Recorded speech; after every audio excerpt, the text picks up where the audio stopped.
But isn't it un-American and wrong to discriminate against people based on their religion? Yeah, but Jimmy, the problem, I mean, look, I'm for it, but look, we have people coming into our country that are looking to do tremendous harm. You look at look at Paris, look at what happened in Paris. I mean, these people, they did not come from Sweden, okay? Look at what happened in Paris. Look at what happened last week in California with 14 people dead, other people going to die. They're so badly injured. I mean, we have a real problem. There's a tremendous hatred out there.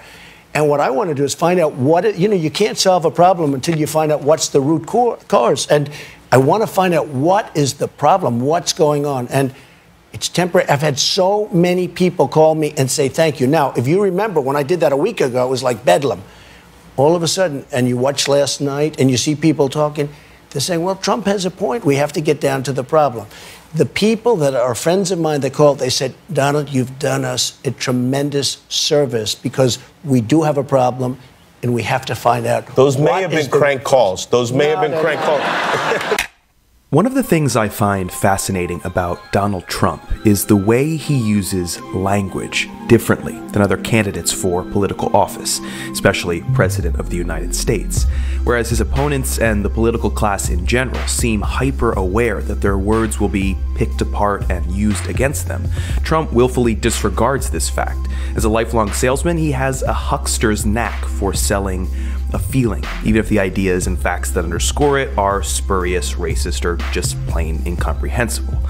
So I thought it would be illuminating to look at a Trump answer to a simple question. In this case, Jimmy Kimmel asking Trump whether or not it's wrong to discriminate against people based on their religion, referring to Trump's proposal to temporarily ban all Muslims from entering the United States. This 220-word, exactly 1-minute answer displays, I think, a range of the things that Trump uses all the time in his speech. The first thing to note is how simple this language is. Of the 220 words, 172, or 78%, are only one syllable, and often they come in a rhythmic series like a volley of jabs ending with one of his buzzwords. We have to get down to the problem. 39 words, or 17%, are 2 syllables long. Only 4 words have 3 syllables, 3 of which are the word tremendous, tremendous, tremendous. And just 2 words are 4 syllables long. California, which he's forced to use because it has less syllables than San Bernardino, and temporary, which he swallows. And it's temporary. I've had so many people. This breakdown fits with the study done by the Boston Globe that put all 2016 presidential candidates' announcement speeches through the Flesch-Kincaid readability test to determine their respective grade level rankings.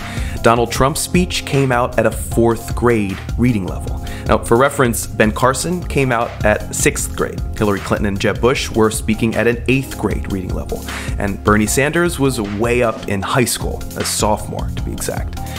Now, this isn't only down to word or syllable choice. It's about sentence construction, too. Trump favors simple sentences like, I mean, we have a real problem. There's a tremendous hatred out there. Rarely does he use complex sentences or independent clauses.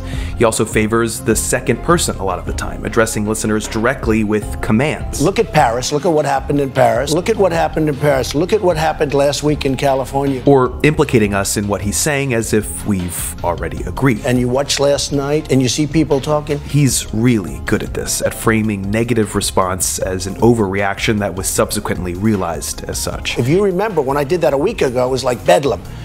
All of a sudden, and you watch last night and you see people talking, they're saying, well, Trump has a point. We have to get down to the problem. Maybe the most important technique Trump utilizes, and he does this more than anyone I've ever heard, is ending his sentences with strong, punchy words. A lot of times he'll rearrange the beginning of a sentence awkwardly so that he can end strong. For example, here, it would probably be more natural to say, you can't solve a problem until you find out what the root cause is. But he brings the is forward to end on root cause. He does the same here. And it looks like that's what he was about to do at the end before Kimmel cuts him off. These final words are crucial for Trump. They're pointed and taken together sketch the theme of the entire answer. Harm, dead, die, badly injured, problem, root cause, thank you, bedlam, point, problem, service, problem. In some sense, it's these words that audiences remember, especially when the rest of his speech is incoherent. Like the best salesman, Trump keeps it simple. He repeats a lot. We have a real problem. What is the problem? We do have a problem. We have to get down to the problem. And he uses his favorite words over and over. Tremendous, tremendous, tremendous service. And he always seems to have friends who are part of the group that he's currently insulting, calling him up and thanking him for the privilege. Many of them called me and they said, you know, Donald, you're right. We have a problem. I mean, look, there is a problem. Donald Trump knows when to sound incredulous or forceful. He has good comedic instinct. You could even call him witty. But you can't call him smart or well-informed. The best salesman could sell you a TV without knowing anything about it, because the TV isn't what matters. What matters is you. And if you are an American citizen who, for years, has listened to politicians sound sophisticated while accomplishing nothing, you might just be primed for something that is everything they are not. But the next time you feel like Donald Trump has a point, do yourself a favor and look at his words.